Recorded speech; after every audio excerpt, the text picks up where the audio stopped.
Boa noite, boa gente do Band News. Na vasta agenda de temas levantados pela Voz das Ruas nas últimas 3 semanas, há um que começou a tomar corpo ontem, quando médicos e profissionais de saúde, essa semana, saíram às ruas em 26 estados para pedir melhorias nas condições de trabalho, mais investimentos públicos no setor e, principalmente, protestar contra a propalada importação de médicos estrangeiros para atuar temporariamente no SUS, nas regiões mais carentes do país. Afinal, o Brasil precisa de médicos nascidos, criados e formados no exterior? Essa é a pergunta. Meu convidado esta noite, além de ser um dos maiores urologistas do mundo, é também uma das vozes mais lúcidas e agudas na análise da paradoxal saúde brasileira. Um oásis especializada nos hospitais privados, top de linha, e uma tragédia, sobretudo nos rincões mais afastados do país, no atendimento mais básicos. Mas eu adianto a vocês que meu convidado considera, no mínimo, surrealista a importação em massa de médicos estrangeiros. Ele vai nos contar por quê. Boa noite, mestre Miguel Slugy. Boa noite, Salomão. Muito obrigado por essa oportunidade de participar do seu programa. Há uma brecha nas suas aulas, nas suas cirurgias hoje? Sempre existe. Conversar com você, sempre crio esses espaços. Miguel, querido, no começo falou-se em médicos cubanos, agora se mencionam espanhóis e portugueses que estão desempregados pela crise europeia. Você, Miguel, você seria contra essa importação maciça, mesmo se fossem médicos nova-iorquinos ou dinamarqueses? Não, de jeito nenhum. Os médicos têm protestado porque essa é uma solução, Salomão, talvez falaciosa. O Brasil tem muitos médicos que realmente não desejam ir para os locais mais remotos, mas não é por falta de espírito de trabalho, por compaixão. Eles não vão porque eles são prometidos a eles remuneração razoável e eles não recebem. Nesses locais eles vivem em clima de violência, são ameaçados o tempo todo. Nesses locais eles não conseguem exercer a medicina de forma digna, porque um médico sem equipamentos mínimos, básicos, ele não consegue exercer a profissão dele e proteger os mais simples. Então é uma falácia. Esses médicos estrangeiros, quando virem para o Brasil, vão sofrer do mesmo tipo de sentimento. Como é que eles vão atender um doente com uma dor no peito, com um estetoscópio na mão? Aquilo pode ser uma inflamação do nervo ou um infarto. Se ele não tiver um aparelho do lado de eletrocardiograma, ele não atende esse doente. Como ele vai atender alguém com dor abdominal? Pode ser um apêndice perfurado ou uma cólica por um alimento deteriorado. Então é uma falácia isso. Os médicos estrangeiros vão ser abandonados nesses locais e vão continuar prestando um péssimo serviço à população, aquela mais carente, a mais desassistida e que a mais necessita de cuidados médicos adequados. Mas é um rincão tão distante que chega a pessoas com revólver, ou atende a minha mãe ou morre. Exatamente. Os médicos vivem não só nos rincões distantes, na periferia das grandes cidades. Essa violência acosta os médicos a todo momento. São esses fatores que fazem com que os médicos se afastem desses locais, e isso é uma indecência, porque justamente são nesses locais que existem as pessoas mais desprovidas, vivendo nos limites do sofrimento humano, incapazes de falar com o médico. Esse é o maior anseio delas. Mas não são os médicos o culpado disso. Os culpados são esse sistema criado pelo governo que não destina à saúde, à educação, à infraestrutura, à segurança, os recursos que essas áreas merecem. As áreas sociais só são lembradas nos momentos de eleições, depois elas são deixadas de lado. Veja uma indecência que eu vou te contar. Apesar de toda a propaganda que se faz, de ser de conhecimento geral, que na saúde não existem recursos suficientes, ano passado o Ministério da Saúde, que recebe do governo federal cerca de 80 a 90 bilhões por ano para dar atendimento a toda a saúde do Brasil, muito pouco. Isso é menos de 3% do nosso PIB. Os Estados Unidos gasta 14%, a Europa gasta 8%, 10%. A Argentina? A Argentina gasta 20% do seu orçamento em saúde. O Brasil gasta, do orçamento, é 8%. Ou seja, esses recursos que já são minguados no Brasil, existe uma má gestão. E ano passado, em 2012, 17 bilhões de reais de um orçamento que já é exíguo, deixou de ser empregue na saúde, foi contingenciado.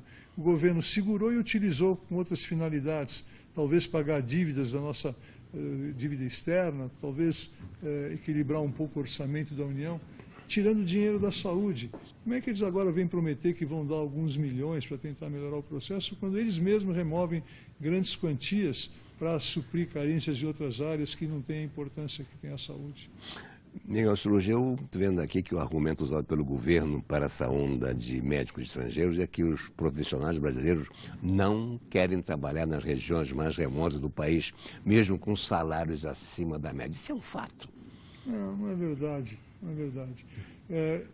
Esses médicos são colocados em pequenas localidades, os prefeitos de início fazem sucesso, depois de 2, 3 meses eles param de pagar e o médico vai embora. O que o médico vai fazer num lugar, seja ele brasileiro ou estrangeiro, onde ele não tem recursos, vai trabalhar embaixo de um barracão, desprovido de qualquer condição de dignidade para dar apoio para um doente sofrendo? O doente que está em sofrimento, ele tem que ter condições mínimas de comodidade, então é uma falácia. Você,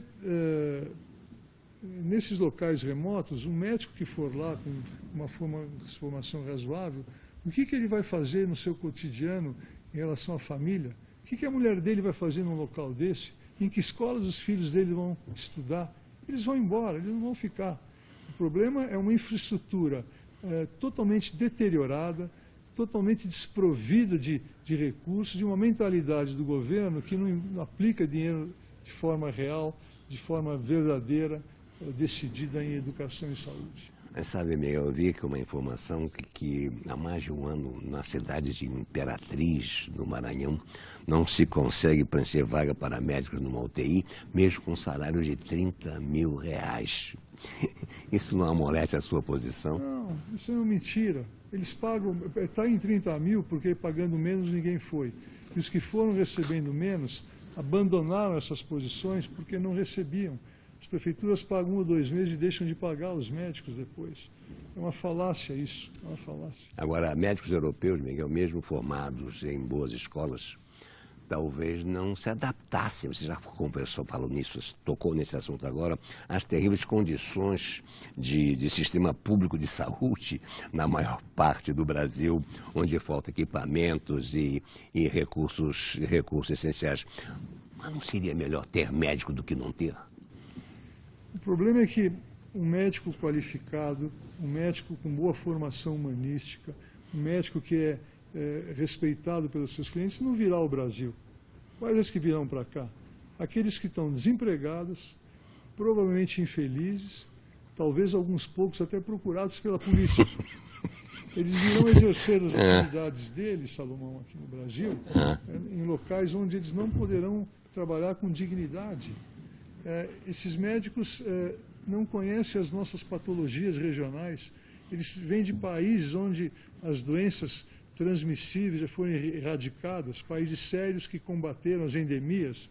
Eles vão chegar no Brasil e encontrar um novo tipo de doença, um novo tipo de perfil de patologias que eles não conhecem. Para o papel que eles virão exercer aqui, sem ter um mínimo de condições de fazer um diagnóstico correto, de tratar esses pacientes, o que eles vão fazer nesses rincões distantes quando suspeitarem de que tem um apendicite perfurado? O que eles vão fazer? Eles vão estar totalmente imobilizados. Eles vão se frustrar, irão rapidamente migrar para um centro próspero, para poder viver de forma mais digna, e vão deixar abandonados aqueles indivíduos que não têm nenhum poder de expressar a sua indignação. Mas, mestre Miguel, o governo garante que viriam para cá estrangeiros com curso de medicina, com grade curricular e bom histórico médico. O diploma não teria que ser revalidado? Teria que ser revalidado. Isso é o mínimo que qualquer país sério faz. Existem médicos brasileiros trabalhando em outros países.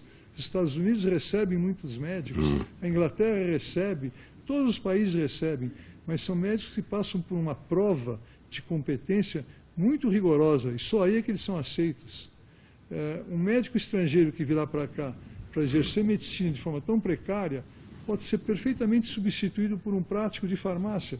Porque o que eles vão fazer nesses rincões é receitar remédio para tosse, para resfriado, para cólica de abdômen. Isso qualquer farmacêutico treinado pode fazer, porque o médico não vai conseguir fazer nada mais além disso. Nada mais. Olha, me parece que é uma acusação assim, boboca, dos que defendem a importação de médicos, acusam as entidades, inclusive o Conselho Federal de Medicina, de corporativismo. Não é uma bobagem isso? Eu queria até responder de uma forma um pouco diferente. É uma bobagem isso, é uma bobagem. Mas eu queria dizer o seguinte, o grande gargalo, a grande indecência que existe na saúde do Brasil é o fato de os nossos dirigentes não darem um olhar para a população mais carente. Nós temos uma medicina de primeiro mundo nas cidades mais prósperas, com grandes especialistas, grandes hospitais, e o resto da população está abandonada. Eu vou lhe dar um exemplo. No Hospital das Clínicas, na divisão que eu dirijo, que é uma divisão pequena dentro do HC, São Paulo. Urologia, sim, o Hospital das Clínicas de São Paulo. Existem, no momento, 1.200 doentes aguardando internação para fazer uma intervenção cirúrgica. 200 deles têm câncer. 140 são crianças que estão com os rins paralisando, defeitos graves na área genital. Esses indivíduos só vão ser internados daqui 6, 8, 10 meses, se sobreviverem até lá. Essa é a realidade concreta. Em Lindóia fizeram uma pesquisa e perguntaram para a população o que vocês mais desejariam, do ponto de vista de assistência médica. A primeira resposta foi, queríamos poder conversar com o médico. E o Brasil tem médicos, mas eles não são alocados nos locais corretos, não se dá a eles condições para fazer um trabalho digno. Um país cuja população diz que não consegue conversar com o médico é um país que está vivendo nos limites da indecência, do engodo, do embuste, da empulhação. É esse o Brasil real. A questão dos médicos estrangeiros é um ponto muito pequeno. O que existe é um processo deteriorado, um processo que foi devastado, que foi ignorado e que agora não tem mais para onde ir. Existe uma explosão nessa área. As pessoas mais simples, um indivíduo tem que esperar 8 meses com câncer para ser internado no hospital público, isso vai contra a dignidade que a condição humana exige, mínima.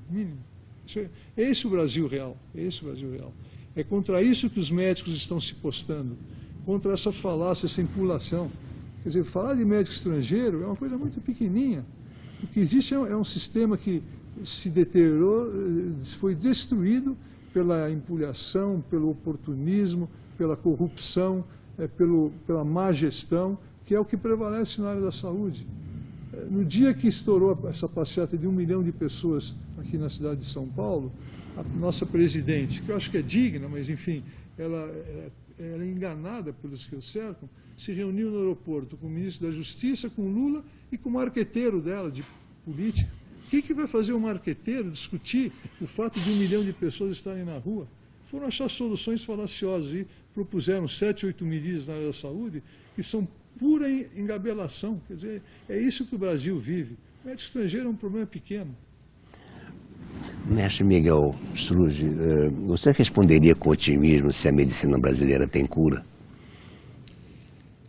Eu acho que tem cura, mas vai ser um processo muito lento, como a gente atua num caso de um câncer grave. Ninguém consegue curar um câncer grave de um dia para o outro. Isso envolve equipes competentes, trabalhando conjuntamente e começando a tratar todo o processo de baixo. O Brasil tem soluções na área da saúde.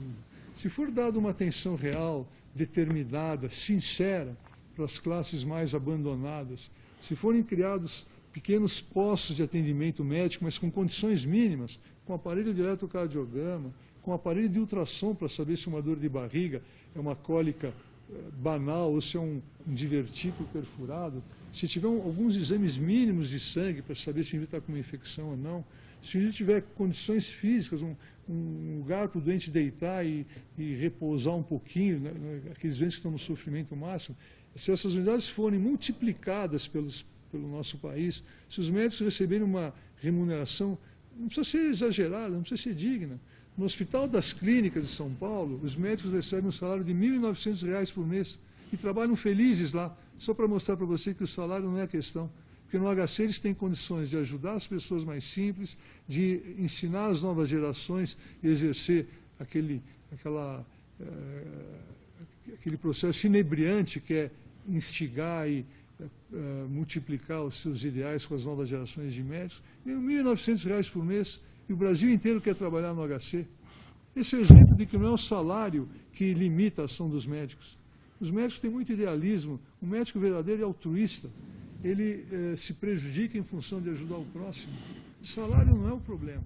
O que existe é uma falta total de infraestrutura, são falácias, mentira, enganação, e os médicos não querem trabalhar num lugar onde eles vão fazer um papel de protagonista irreal de um processo que está todo depravado e que ele vai chegar lá e não vai conseguir ajudar as pessoas, vai sofrer com elas, não vai poder dar nenhum apoio para a sua família, ele vai sair de lá. Você sabe me dar um exemplo do descalabro, né, do nosso plano de saúde, da nossa medicina, quando um amigo meu, que paga coisa de R$2.000 pelo seu plano de saúde, perambulou por 5 hospitais à procura de um atendimento para sua infecção urinária e não conseguiu. Como chegamos a isso, hein, Miguel? Pois é, esse descaso já vem das autoridades federais que destruíram as agências, controladoras.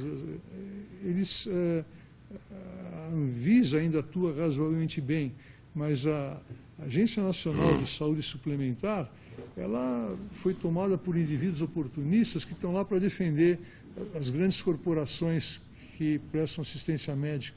O que acontece? Nos convênios, onde o doente paga, mereceria receber algum atendimento mais digno, isso não acontece, porque essas agências protegem os grandes grupos, eles não oferecem nenhum tipo de serviço, e eu já vejo nesse momento as pessoas que têm convênio, que colocam suas posses que são limitadas, às vezes, para ter um seguro médico, sofrendo a mesma coisa que sofrem as pessoas do SUS. A total perda de liberdade, a total perda de capacidade de ser atendido. Num convênio médico, muitos deles, o sujeito leva 6 meses para poder marcar um exame um pouco melhor. Os convênios estão caminhando para esse processo de total deterioração, devastação, que é o que vive o SUS no Brasil. Miguel Cirurgi, como é patente isso que você diz e que me reforça aquilo de perguntar a você se você tem alguma esperança nesse movimento das ruas que produza melhoras concretas na saúde pública brasileira. O governo brasileiro, além de tentar trazer médicos de fora, tem alguma ideia concreta para tirar o Brasil da UTI? Não tem. Todas as propostas que a gente está vendo eles agora apresentarem em todas as áreas são falaciosas. Essa ideia do plebiscito, que diz que o povo quer uma reforma política, o que nós queremos é eliminar esses corruptos, esses inaptos que estão por aí, esses indivíduos incompetentes que estão destruindo a nação. Então o povo naquilo lá refletiu seu sentimento, dizendo: nós queremos uma reforma política. O que o governo faz? Quer criar voto distrital, quer saber se o financiamento vai ser privado ou não. Exato. Quer dizer, totalmente desfocado do que as ruas estão clamando. Olha, num recente, um artigo escrito para a Folha, que me parece que foi domingo passado, você lamenta que menos de 10% do orçamento nacional seja revertido para a saúde, contra quase 21% da Argentina. Essa história, Miguel, de destinar recursos do pré-sal para a saúde, não é uma promessa ainda utópica? O pré-sal ainda não existe, não tem um barril de petróleo ainda de pré-sal. Tem esse aspecto, é uma coisa virtual. E tem a história. Você já viu os nossos governantes cumprir aquilo que eles prometem? Quantas vezes você viu isso? Eles dizerem que vão destinar grandes recursos para uma área que está fazendo algum tipo de clamor e aquilo se concretizar? Nunca vi esse exemplo. Então, 10% destinado à saúde é metade do que a Argentina destina, é metade do que a Colômbia destina. Esse dinheiro não serve nem para dar apoio para a minoria, quanto mais para essa legião de brasileiros que vivem nos limites da injustiça e do sofrimento.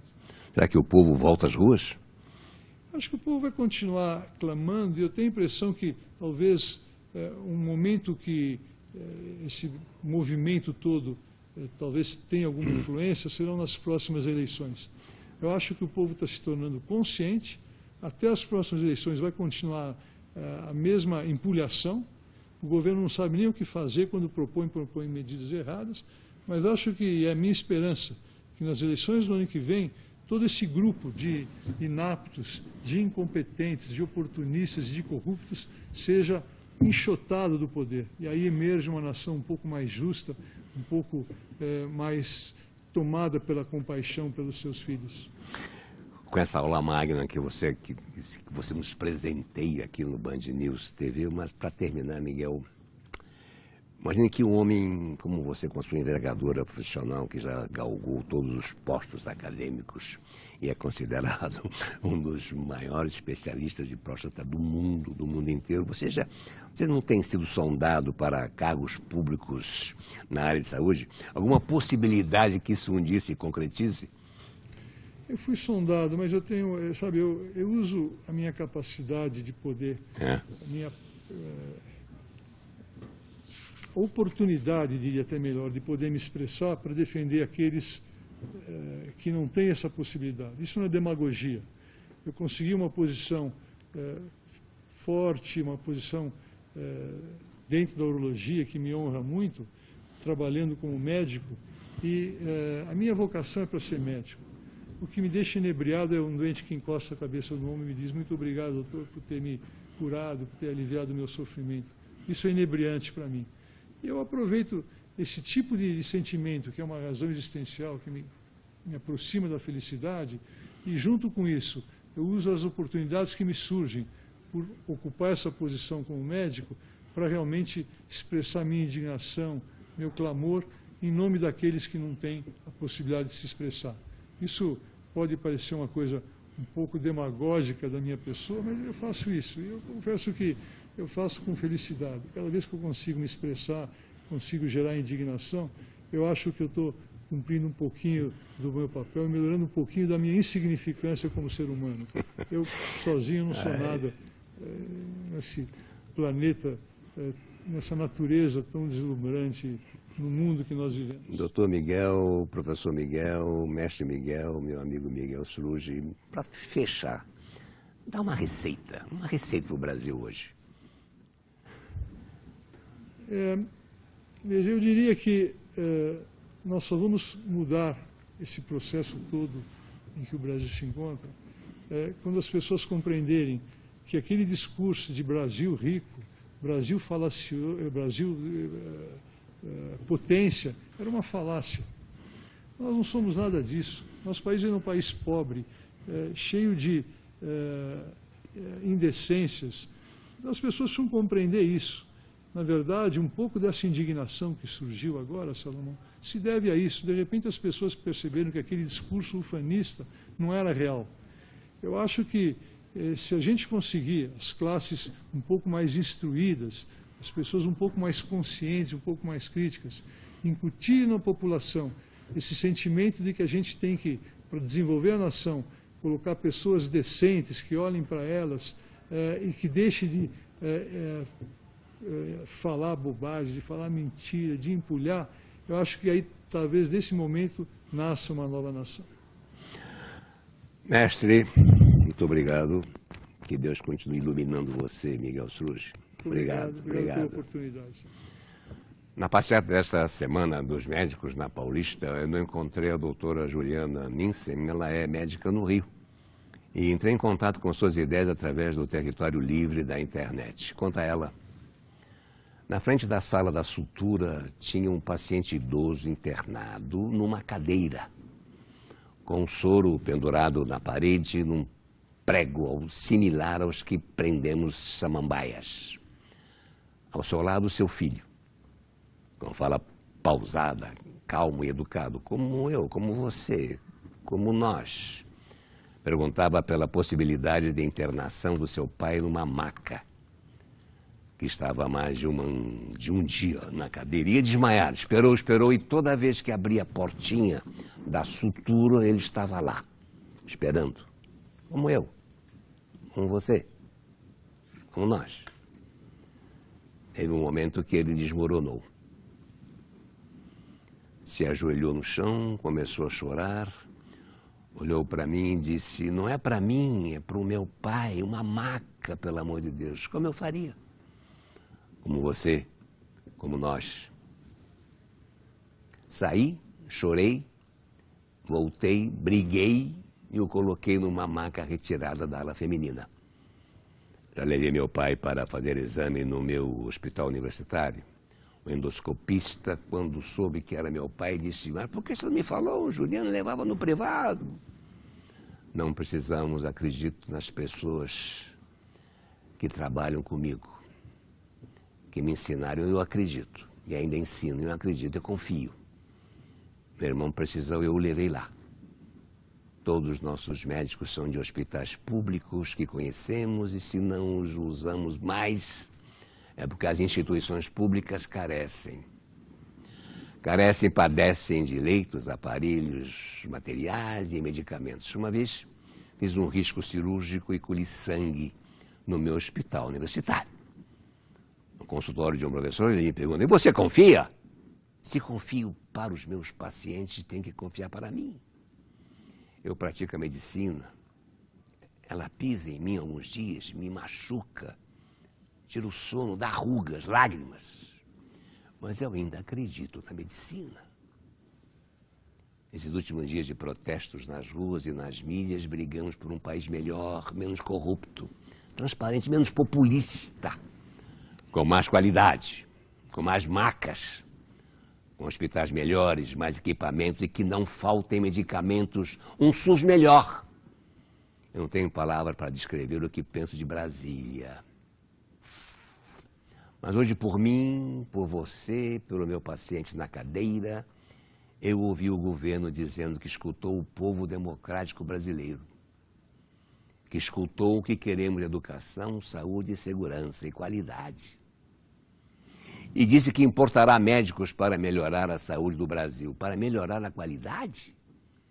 Eu sou uma médica de qualidade. Meus pais são médicos de qualidade. Meus professores são médicos de qualidade. Meus amigos de faculdade, meus colegas de plantão. O médico brasileiro é de qualidade. Os seus hospitais, Brasília, que não são. O seu SUS é que não tem qualidade. Não pisem no meu diploma. Não me culpem de sua incompetência. Somos quase 400 mil, não nos ofenda. Olha, Brasília, eu estou amanhã de plantão. Abra uma ficha, eu te atendo. Não demora, não. Não faltam médicos, mas não garanto que tenha onde sentar. Afinal, a cadeira é prioridade dos internados. Hoje eu chorei de novo. Olha, daqui a pouco vamos chorar todos nós. Boa noite e seja feliz.